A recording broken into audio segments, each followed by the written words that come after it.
In this video essay, I'm going to dissect the history of the song Yellow Ledbetter to see if there's any possibility that it was stolen from Pearl Jam by one of my favorite guitarists, Kenny Wayne Shepherd.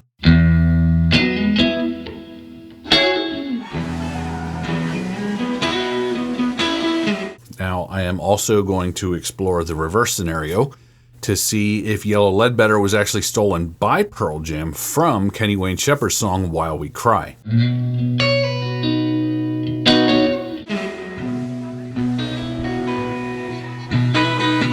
I'm going to cross-reference books, newspapers, magazine interviews, concert archives, and I'm going to build a detailed timeline of events leading up to the recording of Yellow Ledbetter, and then I'll construct a parallel timeline of Kenny Wayne Shepherd's career leading up to the recording of While We Cry.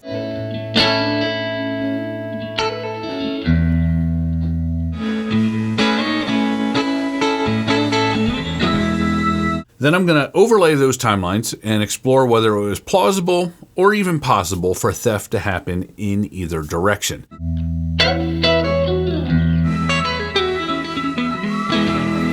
Now, before we get into it, I want to clarify my intentions with this video. This video is intended to be educational and lighthearted. It's not meant to be taken very seriously or interpreted as some kind of takedown or expose. I'm making this video primarily to satisfy my own curiosity, not to prove any kind of point. Since I have a huge amount of respect for Pearl Jam, I need to say I haven't followed them as closely as some of you have.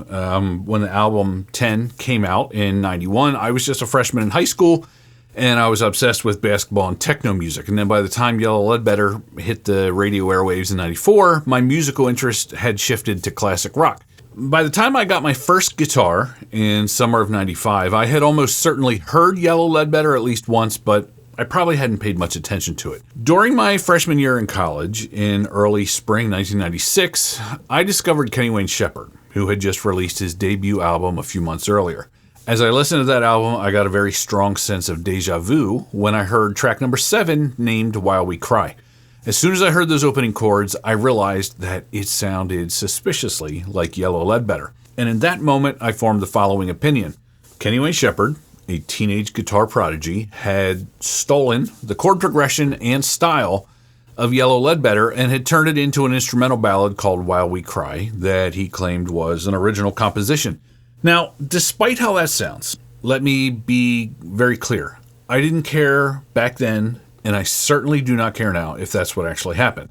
I love both songs, and I deeply respect both of these artists. So if any borrowing of chords or style happened, it doesn't diminish my respect or enjoyment in the slightest. However, until a few weeks ago, not once had it crossed my mind that Mike McCready may have stolen the chords from Kenny Wayne Shepherd and not the other way around. I had no reason to consider that possibility because in my mind, the timeline was crystal clear. I had heard Yellow Ledbetter first, so it must have come first. And I heard While We Cry second, so it came second. End of story. Now, have you ever heard somebody state a fact that you clearly know is not true, but they do it with such confidence that it makes you question if you're the one who's wrong? Because that is what happened to me a few weeks ago. I posted a 1-minute guitar lesson teaching some chords from Yellow Ledbetter. It's 1 Minute Blues. Let's talk about the song Yellow Ledbetter by Pearl Jam, obvious Hendrix influences. And I casually stated that there was a pretty obvious Hendrix influence in the way that the chords were played. Now, one of the first contrarians who commented stated that it wasn't Hendrix who influenced the song, but actually Stevie Ray. And based on my limited knowledge of Mike McCready at the time, I was willing to consider that at least plausible. But the comment that stopped me in my tracks was this. Hendrix influences? Oh no, my friend. He blatantly stole that entire progression, feel, and embellishments from Kenny Wayne Shepherd's While We Cry. It's blatant. So I did a quick Google search, and I shot back, you are aware that this song was recorded in 1991 when Kenny Wayne Shepherd was only 13 years old, right? Get a grip, man. Now, I was off by a year because Kenny turned 14 in 1991, but either way, I dismissed this as completely ridiculous, and then I posted it on Facebook, and everybody had a good laugh at this guy's expense. But I was left with a gnawing question in the back of my mind. Why was this guy so confident? Did he know something that I didn't know? Was there a chance that Mike McCready heard a 13-year-old Kenny Wayne Shepherd playing this instrumental tune at a 1990 concert and stole the chord progression from him? What if I was wrong? What if I had it backwards? What if everything I believed about music was based on a lie? And that is how I slipped into a week-long obsession piecing together a detailed timeline of Pearl Jam and Kenny Wayne Shepherd's respective careers, trying to find a definitive answer to the question that now haunted me. Which one of these guitarists stole the chord progression from the other? Now I'm going to construct a timeline of events leading up to the recording of Yellow Ledbetter. For this section of the video, my primary source will be the book 5 Against 1 by Kim Neely. Now, unless I indicate otherwise, you should assume that what I'm saying has been paraphrased from that book. And whenever I'm using a source other than that book, I'll show it on screen. For those who haven't followed Pearl Jam closely, here's a refresher on the cast of characters that I'll be talking about. When you hear the names Jeff, Stone, Mike, and Eddie, I'm referring to the members of Pearl Jam, who are Jeff Ament on bass, Stone Gossard on rhythm guitar, Mike McCready on lead guitar, and of course Eddie Vedder on vocals. Andy refers to Andy Wood, a singer who played a major role in this story. Matt refers to Matt Cameron, who was the drummer for Soundgarden during the events of this story and is the current drummer for Pearl Jam. Chris refers to Chris Cornell, rest in peace, former lead singer of Soundgarden. Now, this timeline is going to include more detail than casual fans need, but probably not enough detail to satisfy some of you more serious Pearl Jam fans. So if you think that I missed something in this video, go ahead and add it in the comments. But try to watch the whole video first because there is a lot in here. And I'm doing my best to make sure these facts are accurate. And I'll try to make it clear when I'm inserting my own opinion. So let's get started. Our story begins in 1986 when a young Mike McCready was in a band called Shadow in Seattle. Now, at some point before the end of that year, Shadow recorded a few demo songs and then they relocated to Los Angeles. They tried to gain a foothold in the music industry for over a year in LA, but they didn't have much success. So now let's jump ahead to October 1987, and there's a talented lead singer named Andy Wood who was fronting a Seattle band named Malfunction, while Jeff Ament and Stone Gossard were in another band called Green River. Both of these bands were pretty early in the grunge rock movement, and at one point in 87, they were sharing rehearsal space. This led to some casual jam sessions between Jeff and Stone from Green River and Andy from Malfunction. Then in October of 87, the lead singer of Green River quit the band, so Jeff and Stone and Andy decided to form a new band called Lords of the Wasteland. That name didn't last very long, and shortly thereafter, Andy convinced the rest of the band to rename the band Mother Love Bone. In February of 88, Mother Love Bone went into the studio to record a demo, and this ended up getting attention of record executives almost immediately. So Mother Love Bone was on their way up. And on the opposite end of the spectrum, Mike McCready and the boys from Shadow had pretty much given up on the LA music scene and they moved back to Seattle. Mike McCready was kind of depressed by the band's failure and he decided to go out and get a haircut and get a real job. I can't believe I actually got to use that sentence. Sadly, he also stopped playing guitar around this time as well. By November 1988, Mother Love Bone had been through a whirlwind of attention from competing record labels and eventually decided to sign with Polygram. In January of 89, Mother Love Bone recorded a 5-song EP called Shine, which was then released in March, and soon after, they headed out on tour. So Mother Love Bone was firing on all cylinders. They had a record deal, they had an EP, and they were going out on tour. Meanwhile, short-haired and respectably employed Mike McCready decided to drop some acid and go see a guy named Stevie Ray Vaughan at The Gorge in Washington. Here's a clip from his 2025 interview with Rick Beato where he described the experience. Like Jeff was saying, I got way into, I was very much into metal, and then I went and saw Stevie Ray Vaughan, and I was kind of starting to get into blues a little bit, but I had dropped acid, and I went and saw Stevie Ray Vaughan at the Gorge, and I had stopped playing. It's kind of a long story. This was around 88, 89. I had moved back from Los Angeles, kind of trying to make it with Shadow down there, and we just didn't do it, and I got Crohn's, and I was sick. All this stuff was going on. I stopped playing music. I went and saw Stevie, tripped, stayed up all night, and went, I gotta play guitar again. Now, I wanted to find out exactly when this show was, so I went to concertarchives.org and I looked up Stevie Ray Vaughan performances and all across 1988 and 89, and sure enough, Stevie played at the Gorge in Washington on May 27th, 1989. So This concert was a fateful day in Mike McCready's life, and to drive the point home, I want to share an excerpt from his 2000 Guitar World interview with Andy Aladort. At the time, I was so depressed about life, I wasn't playing at all then. I'd given it up. While he, Stevie Ray Vaughan, was playing, it was very sunny, but as soon as he started Couldn't Stand the Weather, these huge clouds rolled in overhead and rain began pouring down. When the song ended, the rain stopped. It was like a religious experience, and it changed me. It lifted me out of the negative mindset I was in, and it got me playing again. I thank him forever for that. Now, every great musician has one or more keystone moments in their life where they happen to be at the right place at the right time, and this was one of those moments for Mike McCready. I think it's worth pointing out that during that period when he got back from LA and was all depressed and not playing guitar, he probably knew about Jimi Hendrix but was still not playing. And it wasn't until he saw Stevie Ray Vaughan play that night at the Gorge that, it kind of shook him out of his slumber, as it were. So with all that in mind, I don't think it's too much of a stretch to say that if it hadn't been for that Stevie Ray Vaughan concert in May of 1989, Yellow Ledbetter may never have been written. Now let's fast forward to September 89. Mother Love Bone had finished their initial tour, and they had started recording their first full-length album named Apple. They recorded the album during the fall, and by December, Apple was in final mastering, but Andy Wood, the lead singer, was in a really bad way because of his increasingly obvious drug use. Now, the album was scheduled for release in April, but the band was afraid that Andy wouldn't be able to tour unless he got sober. So he spent the whole month of December in rehab. And then by January of 1990, Andy was done with rehab and the band started rehearsing for the upcoming tour. But after 4 months of sobriety, Andy unfortunately relapsed. And on March 16th of 1990, he suffered a heroin overdose and went into a coma. So with no chance of recovery and surrounded by family and friends, Andy Wood was taken off of life support on March 19th, 1990. He had been the lead singer of one of the most promising young bands in Seattle, and then he was gone.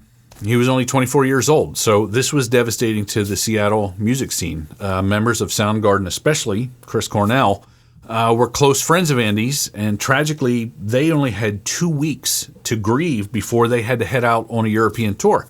So in the weeks that followed, the remaining members of Mother Love Bone decided that they weren't going to find another lead singer to replace him. And despite having a record contract and an album on the way and a tour that was already booked, the band decided to break up. And this whole ordeal was not only devastating on a personal level to Jeff and Stone, but it also left them with a mountain of debt. So Stone Gossard continued writing songs, but Jeff Ament wasn't even sure if he wanted to continue playing music at all.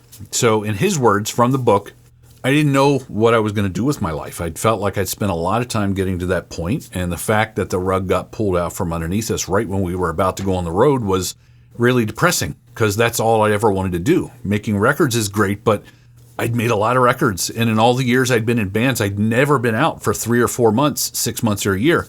So when that got taken away, it was like, oh man, I've got to start all over again.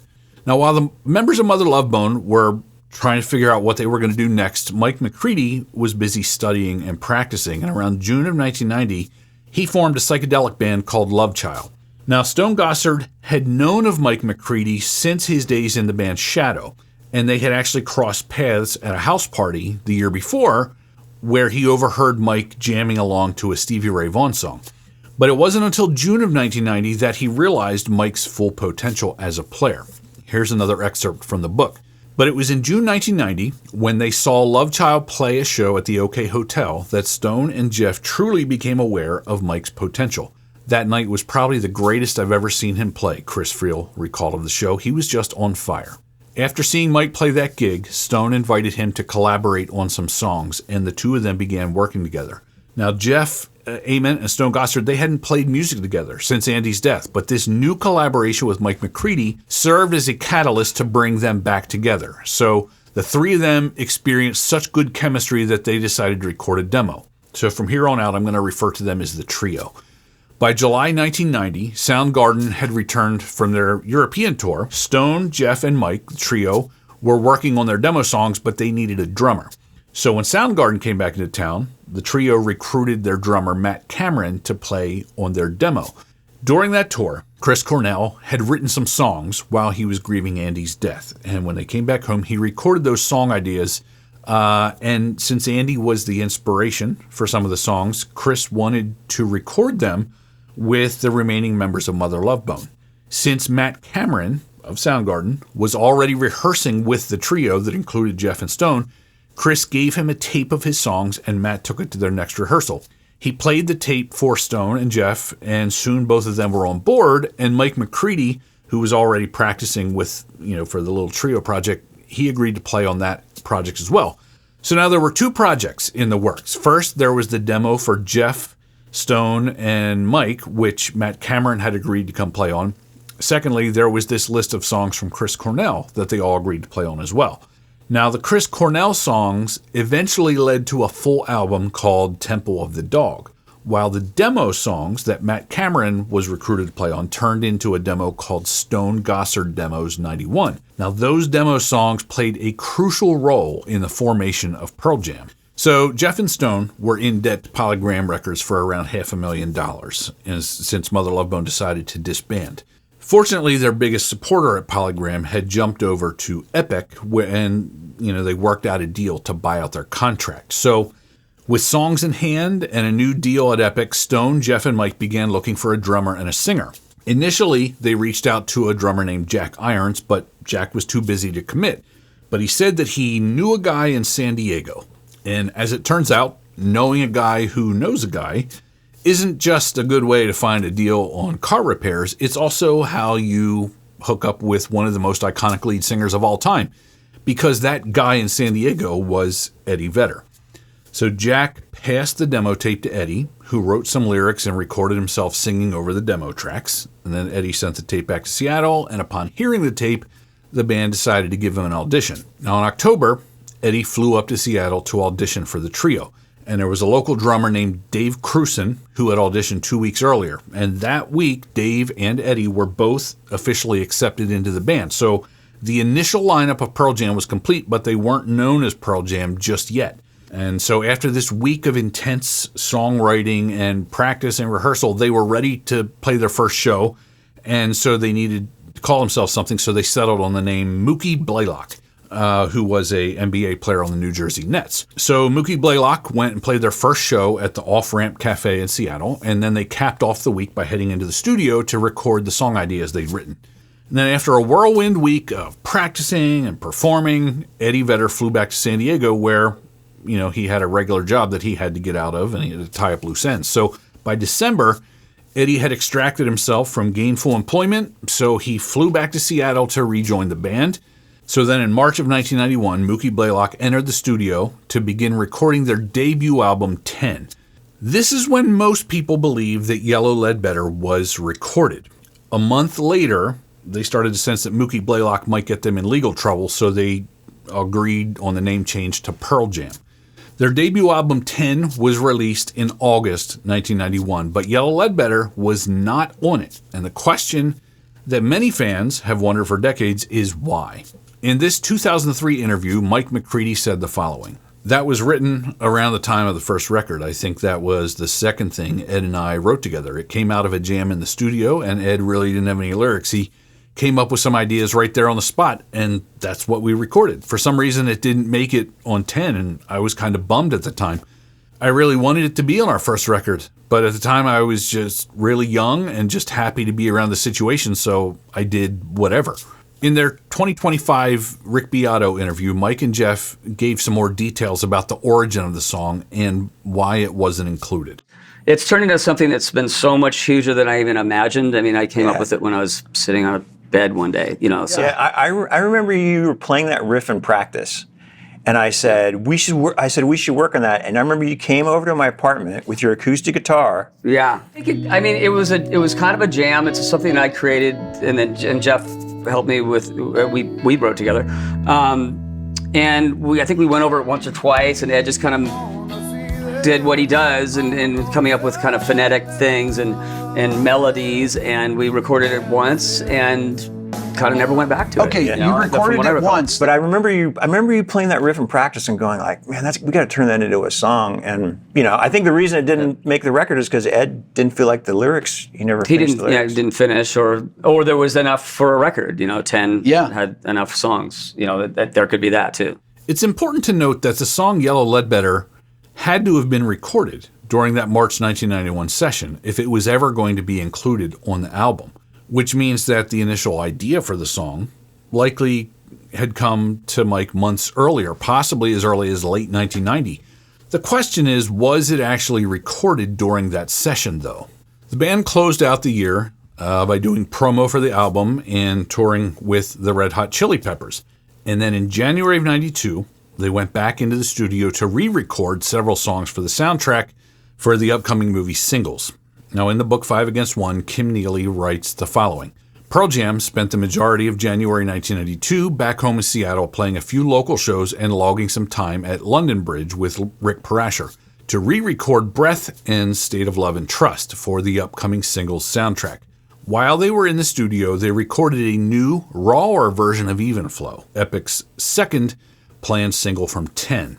During these sessions, the band also cut Alone, later to turn up on a CD single release of Go, from their second album Versus, and Yellow Ledbetter and Dirty Frank, both of which would turn up on B-sides and become fan favorites. So if we take those words in isolation, it seems like Yellow Ledbetter was first recorded at this second session, several months after 10 was released and almost a full year after the 10 sessions in March of 1991. If this were true, it would explain why the song was not included on the album, because it was recorded after the album was released. But I'm not sure this is true, because I can find no other source of information to corroborate the idea that Yellow Ledbetter was recorded in this second session. Everyone who talks about the song seems to think that it could have been included on the album. In fact, in the very next sentence, the author writes this: Yellow Ledbetter, a leftover from the 10 sessions.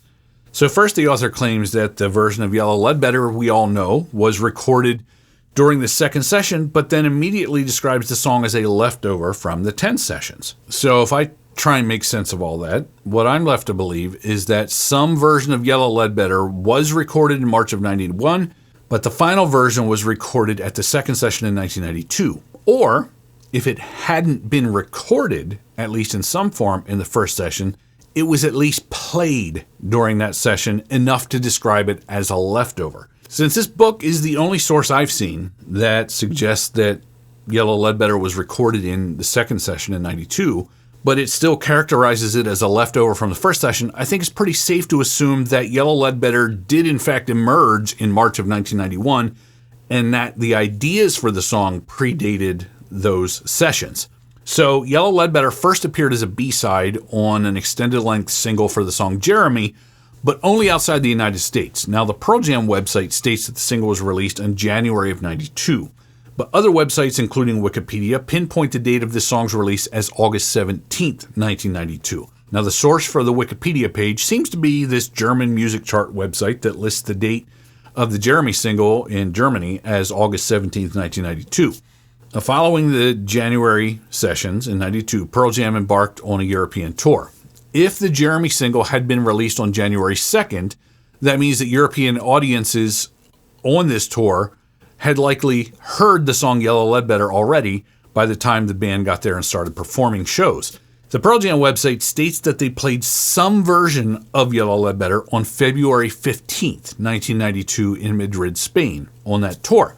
Concert archives pinpoint this show at the Revolver Club, and a YouTube search for Pearl Jam Madrid 92 brings up some videos from that show, but none of them contain Yellow Ledbetter.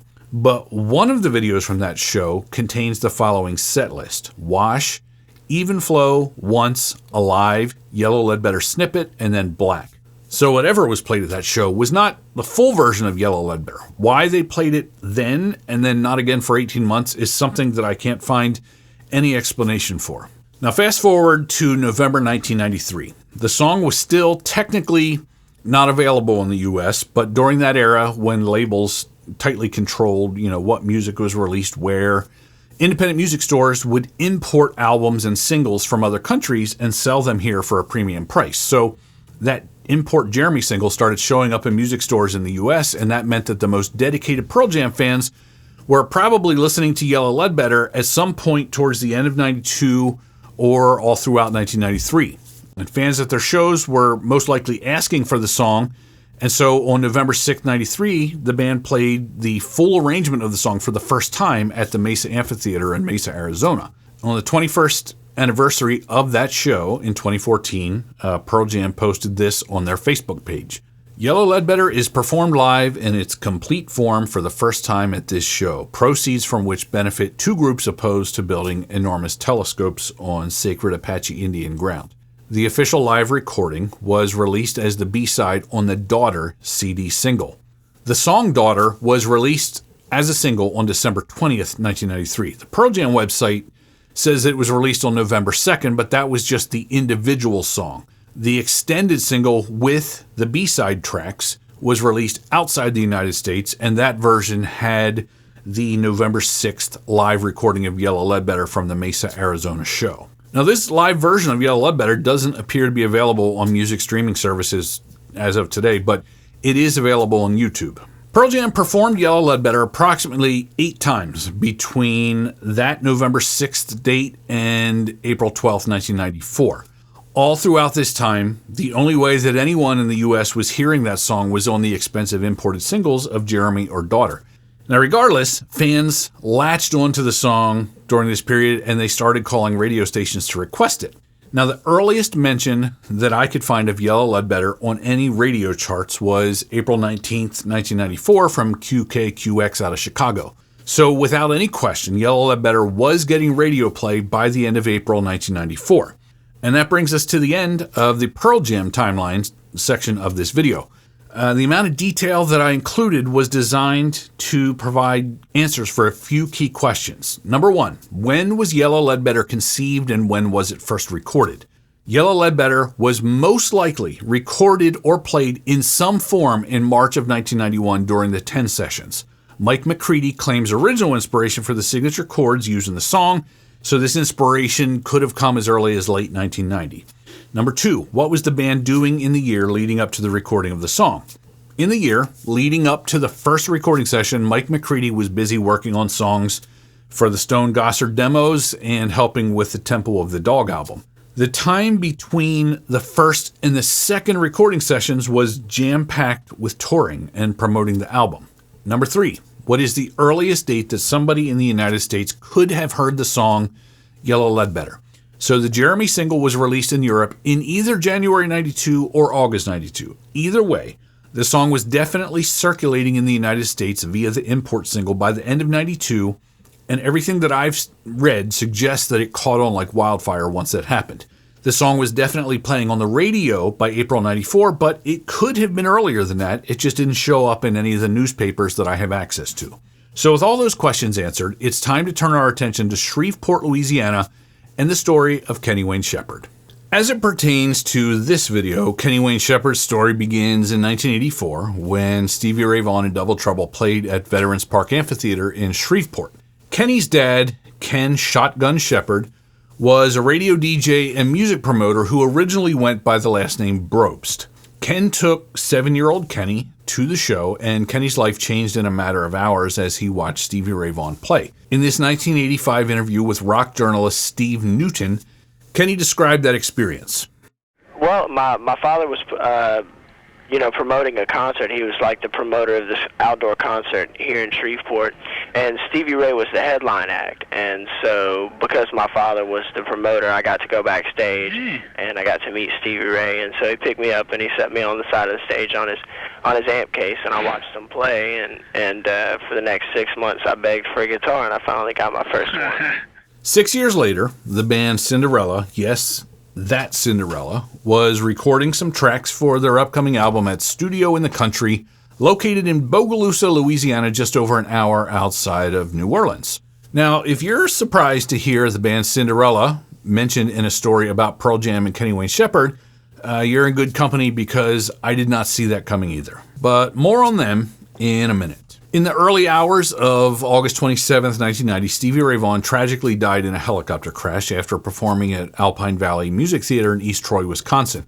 The next day, Ken Shepard was quoted in the local Shreveport newspaper, The Times, where he mentioned that he had been hoping to bring Stevie back to the Shreveport area soon. Now, at the time of Stevie's death, Kenny was only 13 years old, and he'd been studying Stevie's playing since he first saw him 6 years earlier. Less than 2 months later, towards the end of October 1990, Cinderella had finished recording their Heartbreak Station album, and since some of the tracks had been recorded near New Orleans, they planned an album release party to take place on a boat in New Orleans. Radio DJs were invited to attend the party, and the band recruited some New Orleans musicians to provide entertainment. And you can actually see some footage from this party on YouTube. As a DJ, Ken Shepard was invited to attend, and 13-year-old Kenny tagged along with him to the event. And that night, Ken and Kenny saw New Orleans blues guitarist Brian Lee performing at the party, and this led to Kenny's first on-stage performance playing a guitar in front of a crowd. In this 2011 Blues Blast magazine interview, Brian describes what happened on that fateful night. They'd never heard me before, but I mentioned that after the party I was going over to the Absinthe to play and for everyone to come on over. So they, the Shepards, came over and Big Ken offered me $50 to let his son sit in with me. I said, "Is your son any good?" And he said, "I think he is." So I said, "You don't have to give me $50, but your son can play with me during the next set." So he started off the set playing with me, and the kid played really good. So good that we played the whole set together. Well, by that time, the whole club was packed wall to wall, and outside the street was packed wall to wall, so he went on to play the next set with me. We were supposed to quit after that, but we ended up going another half hour. And that was the beginning of me and Kenny. His dad told me later Kenny had never played in front of a live audience before, and you're the guy that gave him his first break. We'll never forget you. So we've reached the first critical date along this timeline. Late October 1990 is when Kenny Wayne Shepherd first played live. Now, we're going to revisit this date later. Now, it's hard to find any information about Kenny's life for the next 2 years, but in 1992, Ken Shepard was interviewed for the local newspaper and mentioned that 15-year-old Kenny was in high school majoring in girls and guitars.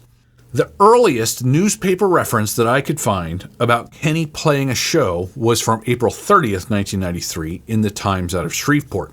At this point, he was going by Kenny Wayne Brobst and was promoting a show with Mickey Honeycutt and the Bluebirds. Again, this is the first reference I could find to a public performance by Kenny Wayne Shepherd since his debut 2.5 years earlier when he sat in with Brian Lee at the Absinthe. Now, I'm pretty sure that Kenny did, in fact, perform during that 2.5-year period, but if he did, those performances were not high profile enough to be written about in the local newspaper.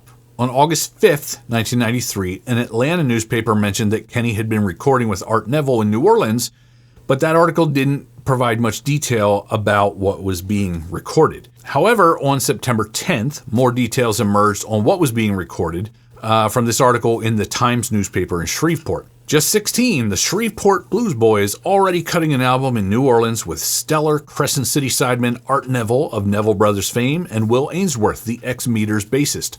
The songs cut at New Orleans recording company include Magic Sam's She Belongs to Me, Buddy Guy's Suits Me to a T, and Shreveporter Bruce Flett's Say Yeah.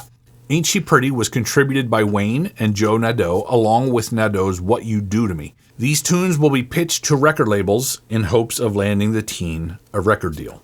On October 3rd, 1993, Kenny played at the Red River Revel in what I can only assume was the highest profile show he had done up to that point.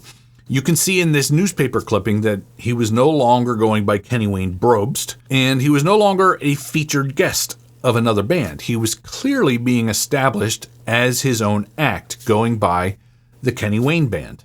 The reason this date is so important is that 2 years later, after his Ledbetter Heights album was released, the liner notes revealed that the song While We Cry on that album was recorded live at this show in October 1993 at the Red River Revel. In addition, the recording of this show is what helped to land him a record deal less than 4 months later. In January 94, Kenny signed a deal with Giant Records, due in no small part to the recording of his show at the Red River Revel. He, Jeff Aldridge, head of A&R at Giant Records, and Bob Azoff, founder and CEO of Giant Records, reviewed a demo tape cut by Kenny Wayne in New Orleans and videotape of his performance at this past fall's Red River Revel here. Around this time, Kenny started using Shepard on the end of Kenny Wayne, going by the Kenny Wayne Shepherd Blues Band. In September 1995, the Times in Shreveport ran an article detailing Kenny's upcoming album and the album release benefit concert that was going to raise funds for a youth center in the Ledbetter Heights neighborhood of Shreveport. The 18-year-old guitarist's album, Ledbetter Heights, is being released on September 19th on Giant Records. Proceeds from the concert will be donated to the Strand and to Shreveport Landmark for a youth center to be built in Ledbetter Heights. 2 days later, in an article in the Austin American-Statesman, it revealed the inspiration for the title of the album. The title of the album is what the bottom section of Shreveport is called now, Shepherd said. It's where Leadbelly was born, and the city changed the name in his honor a few years ago. It's a real historical blues center right here in Shreveport, so it seemed perfect for the record. On September 19th, 1995, the album Ledbetter Heights was released, and that means that While We Cry was officially out into the public. So that concludes the Kenny Wayne Shepherd timeline portion of this video. Here are the key points to remember. Kenny started studying Stevie Ray Vaughan's music in 1984 when he was just 7 years old, and Mike McCready didn't really get into Stevie until around 89. Kenny made his first public appearance on stage in 1990 at the age of 13. He recorded While We Cry in October of 1993. There isn't much evidence to suggest that he played too many high-profile shows before he started showing up in newspapers in early 1993. And if he played the song While We Cry publicly before those shows in 1993, it would likely have been as shows that were too small to be mentioned in newspapers. So now that we've established timelines for each artist, I'm going to explore 4 possible scenarios to explain how these 2 songs emerged sounding so much alike. Let's start with scenario number 1. Mike McCready borrowed the chords from Kenny Wayne Shepherd. Almost all the evidence indicates that Mike McCready recorded or played some form of Yellow Ledbetter during the March 1991 sessions. Kenny Wayne Shepherd first performed live in October 1990 when he sat in with Brian Lee at the Absinthe following the Cinderella release party.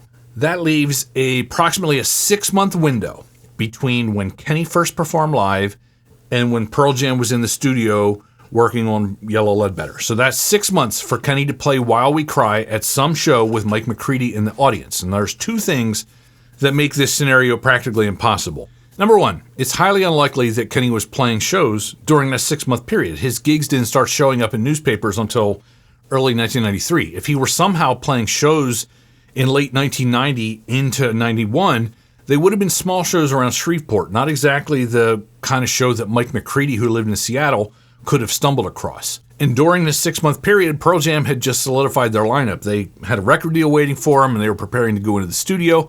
They weren't taking trips down south to see teenage blues guitar prodigies to find song ideas. So I think this scenario is nonsense and, for all intents and purposes, impossible. Now let's explore the reverse scenario. Scenario 2, Kenny Wayne Shepherd borrowed the chords from Pearl Jam. Now I think this scenario is a lot more plausible, but it's not a slam dunk.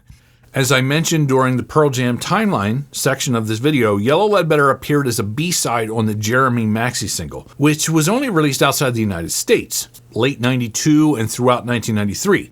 And I couldn't find any evidence that it was getting radio play until 94. So for this scenario to be plausible, Kenny would have to have heard the song via an import single before his live recording of While We Cry in October of 1993. Now, in the period leading up to that concert, he was in high school, so his access to the imported single with Yellow Ledbetter on it could have come through friends, but let's not forget that his dad was also a radio DJ and most likely had access to music earlier than other people. But remember, we don't know when he came up with the idea for While We Cry. All we know is that it was recorded in October 1993 at the Red River Revel show. With the import Jeremy single popping up in record stores from late 92 and throughout 93, and with his dad's access to the music industry, it is entirely plausible that Kenny would have heard the song at some point and used it as the inspiration for While We Cry. But now let's explore a slightly different scenario, accidental or forgotten inspiration. In the comedy world, accusations of joke theft are somewhat common, and sometimes the theft is so obvious that a comic has to own up to stealing a bit. But I've also heard certain comics talk about a phenomenon in which you hear a joke which triggers some thoughts, and long after you've forgotten the original joke, those thoughts are still there, and those thoughts turn into your own joke that is very similar to the original. You didn't intentionally steal someone else's joke, but their joke made you think of something similar, and those thoughts turned into a joke that is very much shaped like the joke you initially heard from them. So since you forgot that you heard their joke, all you have left are the thoughts that their joke inspired.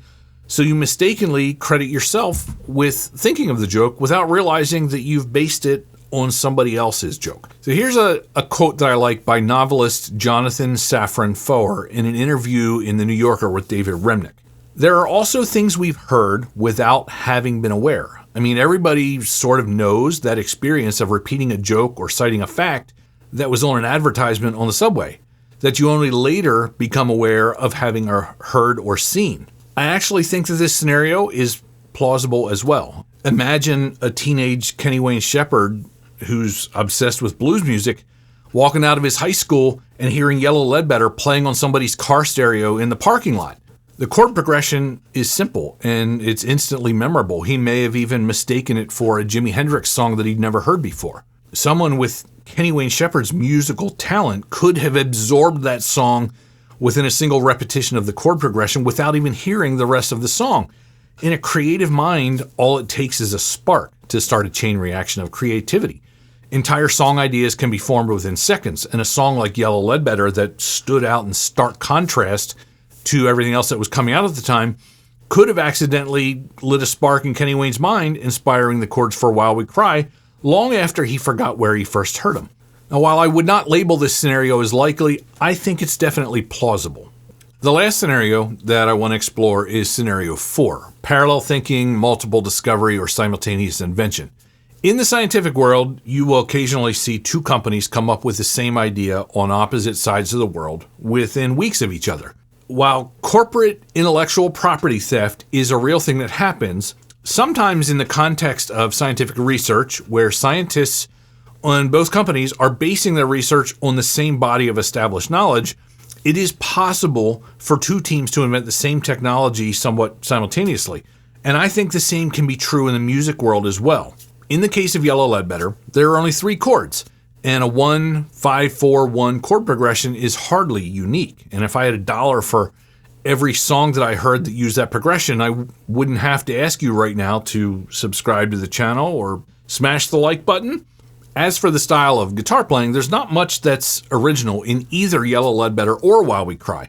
It's textbook Jimi Hendrix chord embellishments, whether the inspiration was Stevie Ray Vaughan or not. And anybody who has studied Stevie Ray or Jimi Hendrix for any significant period of time could have come up with that style of playing the chords. Now, of course, Jimi Hendrix developed this style by studying other players, including Curtis Mayfield, but Jimi was the first one to push it into public consciousness more so than any player before him. So, while it's kind of unlikely that 2 guitar players would simultaneously come up with almost identical approaches to the 1-5-4-1 chord progression, since they were both students of Stevie Ray Vaughan's playing, it's not impossible. So there you have it. That is my video exploring the history of the song Yellow Ledbetter, the history of the song While We Cry, and exploring different scenarios to see if it's possible or plausible that either guitar player borrowed the style from the other. As I said in the beginning, this video was not meant as a takedown or an expose. It was genuinely just curiosity on my part. And once I got into the weeds and was going through the history, I just couldn't stop. And I just had to lay out a timeline to identify these dates and see what was possible or plausible. So at a minimum, I hope that you learned something, and if you managed to be entertained as well, I consider that a bonus. If you've made it this far, congratulations, you have the attention span greater than probably 99.9% of the people who watch video online. Thank you for watching, and in the next video, I'm going to explore the songs that could have influenced both Yellow Ledbetter and While We Cry.